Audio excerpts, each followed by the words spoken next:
Now, what would you do if you went looking for something and found it completely gone? Well, that's exactly what happened at the tomb of Jesus, and it changed everything. Well, howdy, and welcome back to Wednesday's edition of Today's Bread. Now, this week we've been talking about the risen Christ, and today we're focusing on the empty tomb. Now, our scripture comes from Matthew 28, verses 1 through 7. Now, because the Sabbath was about to begin, Jesus' followers had to move quickly. They took his body from the cross and placed it in the tomb, but they didn't have time to properly prepare it with spices, as was the custom.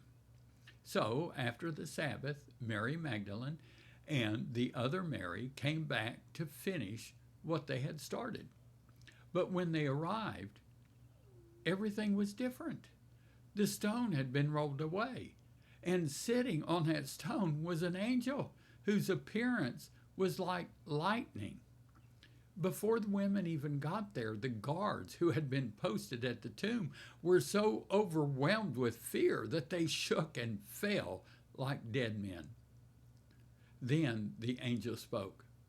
Don't be afraid. They had come looking for Jesus, but he wasn't there.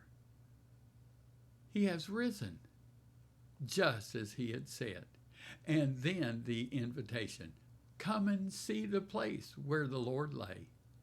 Now, can you imagine that moment? The place that once held death was now empty. The grave couldn't hold him. The stone couldn't stop him.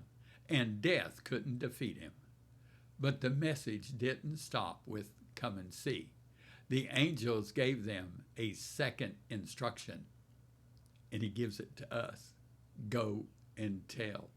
Go tell the disciples that Jesus is alive and that they would see him again in Galilee. And that right there is the pattern of the gospel. First, come see. Come experience the truth, who Jesus is. Then, go and tell. Share that truth with others. And that's still our calling today.